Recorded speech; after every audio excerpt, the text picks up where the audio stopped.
We were reading the letter that's part of this book,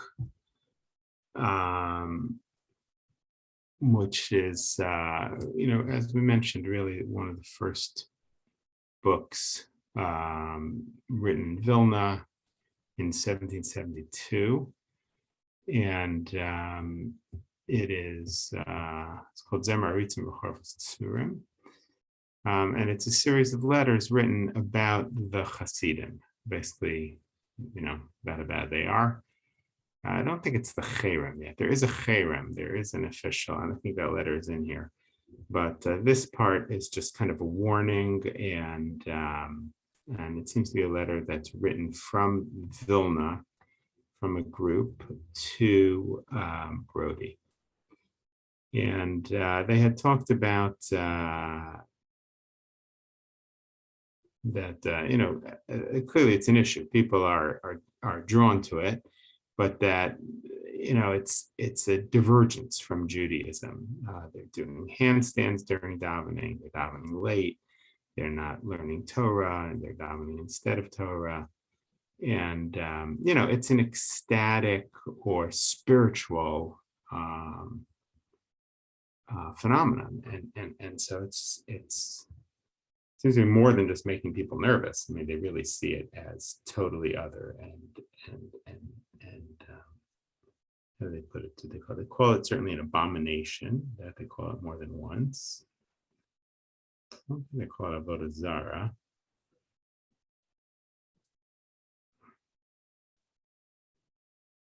So does it get labeled or not?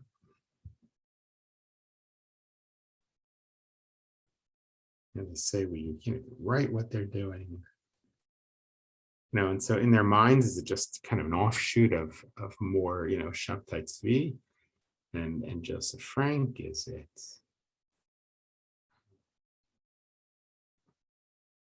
Okay. And we're up to here. V'gam oso.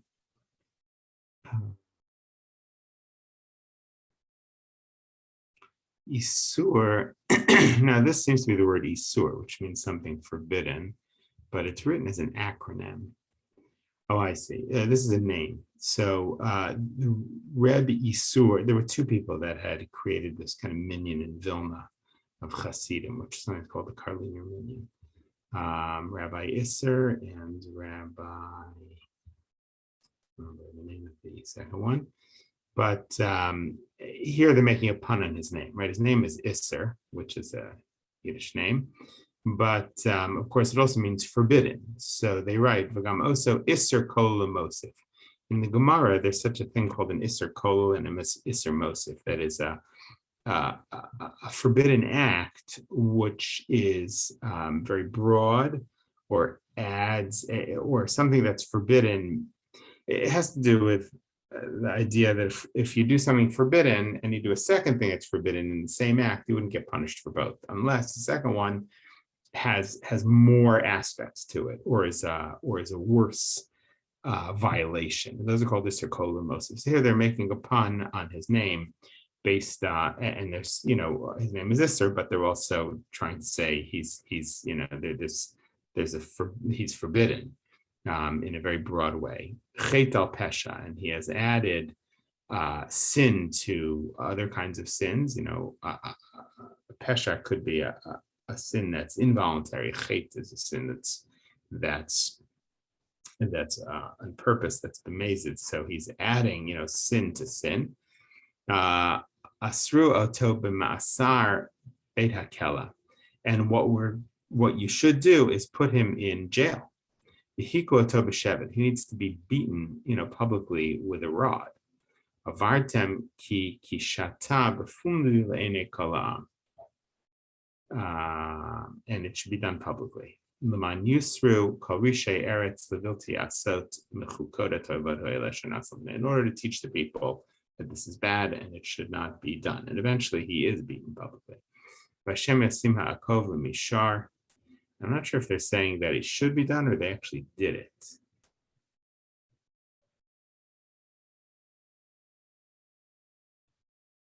Asru oto.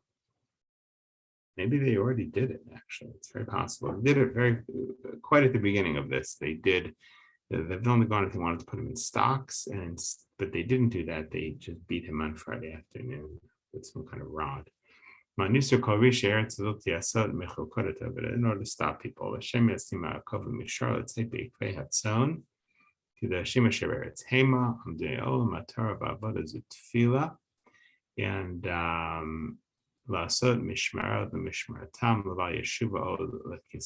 they've perverted prayer, and so we want to bring that back.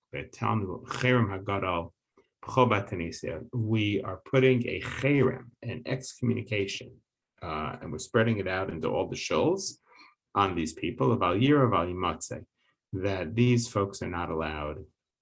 You can't do business with them. They're not allowed in shul.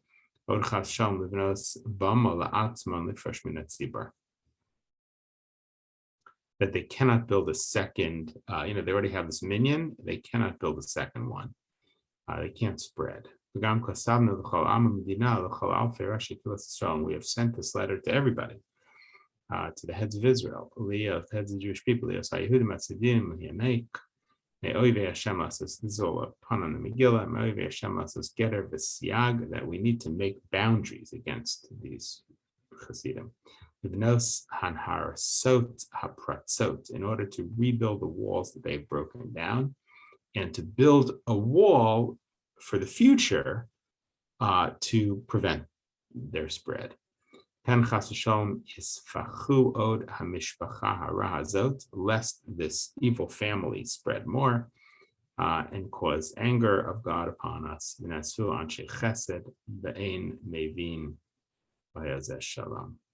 And eventually, if we can do this, we'll bring peace to the Jewish people. So this Sofer, who's written over this letter, and obviously you write a letter, but if you want to send it out to different communities, you need to copy it. It wasn't worth, I guess, printing it. And so he says, I wrote this word, the Sofer says, I wrote this word for word from the letter that came from Vilna. Yom Gimel Isrichag Shavuos, right? The letter had been dated in ER, just right after Pesach, and he, this sort of Sofer from Brody, rewrites it, he copies it over on Isrichag Shavuos, 1772. Katan Aryeh Yehuda Lev Ben Haraban Me Hamanoach Hamufusam Reinu Rav Mordechai Sifra. So his name is Sifra, which makes sense. He's a Sofer, and his name is Yehuda Leib. His father is Mordechai in the holy city of Brody. And when this letter reached us, when it got Lakilas Brody, the Nivhalnu Miraos Na'avinu Mishmala, and we saw these, terrible things you could barely hear. This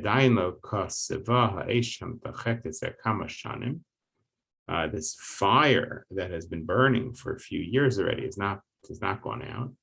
Adayin Maraktin Beinenu Chavuros Resha Hama'amikim Me'ashem Lahastir Eitza Atzas Niftalmin Eftule Ekesh Makshim Archotam, and this group is still functioning.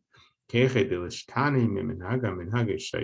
they have diverged from the customs of Jewish people. Shmira Shabbos, Mechalin Shem Shemaim, says they've desecrated the name of heaven, both privately and publicly. So they're calling it a Chil Hashem. That everybody should announce this and I guess spread this letter, and we will be able to eradicate them from the face of the earth. So that is the letter. So it's written in Vilna, sent to Brody, and it looks like it's recopied, I guess, in Brody.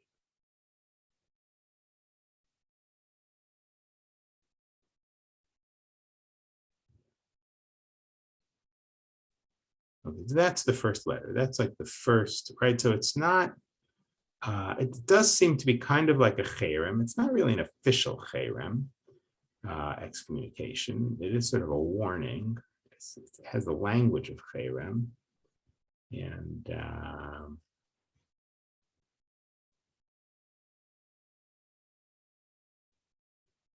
the right, but of course, early on, it's just about bringing people's attention to it and publicly saying something against it.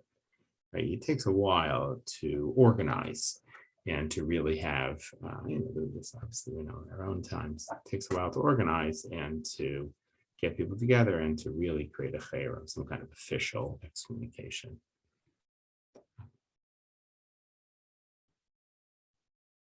Now, this is the second letter in this book, and this is a chruz. It is an announcement that was read publicly in Brod. And this is Chaf Sivan, same year, which is,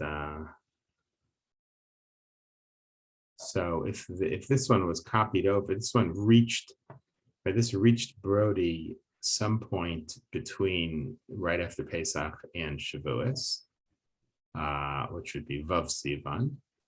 And then it gets copied over on Zion Sivan, or Ches Sivan, the day after Shavuos, Tes Sivan. So this is 2 weeks, almost 2 weeks later. There's another letter, and the letter is from Brody.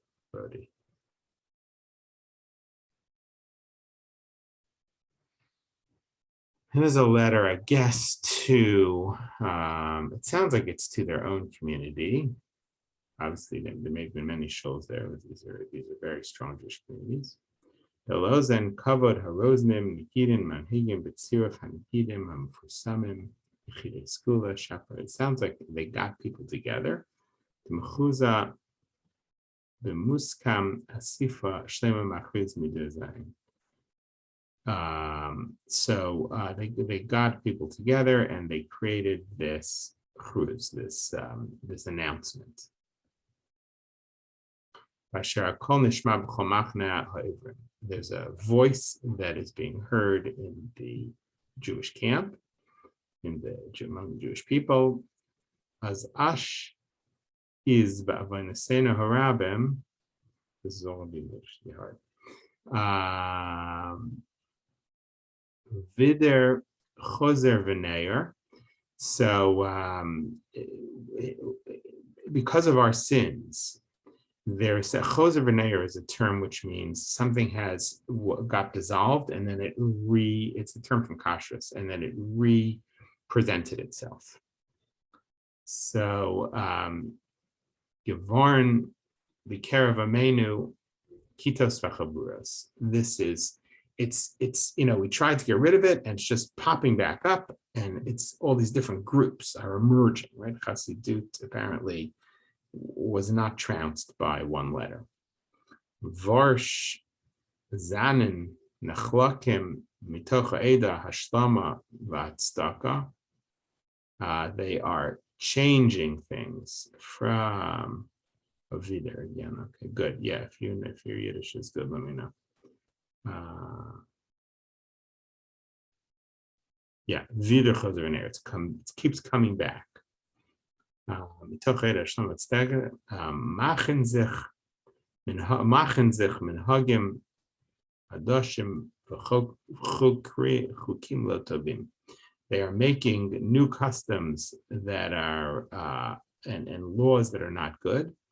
Zanin fork ol haTorah. They are throwing off the yoke of the Torah from their shoulders.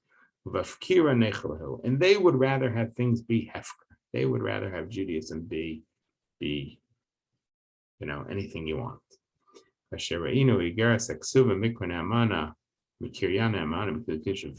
we saw the letter from the holy city of Vilna, as the Erten hat misnotzes gewazen eish zara, It's I don't know all the Yiddish, but they're cultivating a foreign fire. This is a quote from what the children of Aaron do. It's a lot of evil men who sin to God. They're making new and different customs. Against the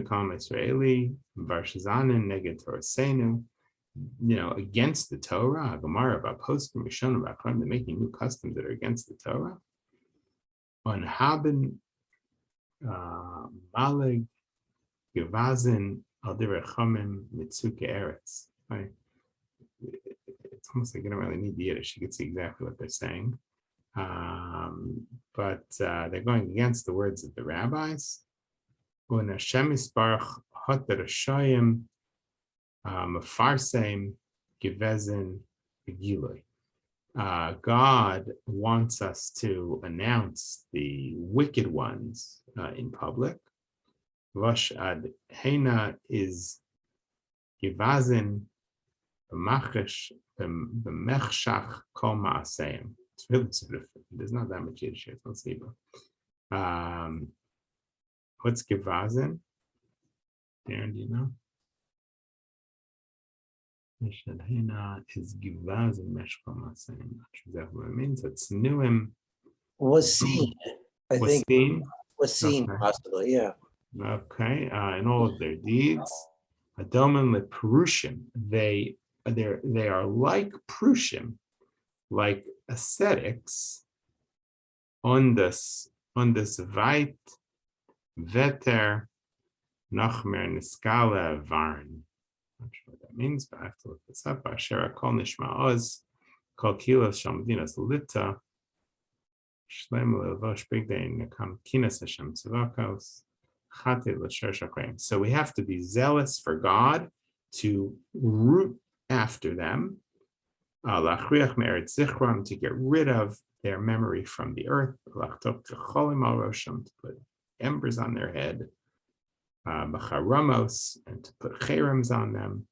Shmatos is another kind of cherem, the nedunyim.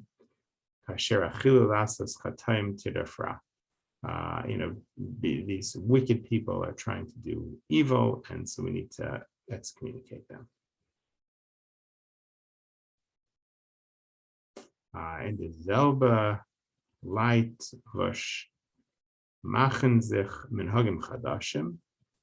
I think it means their children are making also new customs.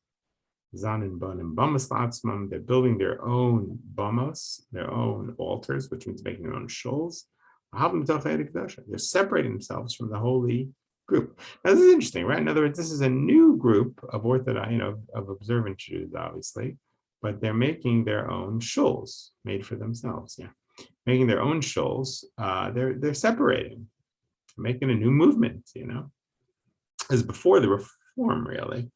But again, it's after Sveitinism, and they're making public based Bati Knesset, Bati Midrashas. It's an interesting question, right? At what point do you say this is not different? It's different minhag, or at what point do you say this is different? This is something else. But they are changing from the die that our Chachamim cast with regard to prayer. I'll try and figure out some of the Yiddish here. But right, there's fear here. I mean, this is before the Chassam Sofer has sort of made the statement. Chodesh Asim in Torah, everything new is forbidden. But you can see it already. You can see that's that they're not going to. I mean, we live in a time already after movements. If there's another movement that emerges, somewhere between Reconstructionism and I don't know, conservative Judaism, like it's not going to bother us. So that's normative. We understand that. It may bother us, but it's not like it's so outlandish. That's not another religion. Some people probably would call it that, but but it's not surprising. But here, this is, they sure look like very observant Jews, and they are on some level, but they're changing things, right? They're doing things through Kabbalah instead of halacha. And lots of times, Kabbalah and halacha are in conflict with each other. I mean, that's part of the reason for the reason for the cherem isn't just Chasidim are learning Chasidus. It's we're learning Kabbalah. It's that Kabbalah and halacha are sometimes in conflict. You can see it here with the time of davening. It's true for little things, to eat at shalashudas, and all these, there's a lot of things. But Kabbalah and halacha can be in conflict. Okay, well, I'll try and go through some of the Yiddish. Thank you. Good day. Bye.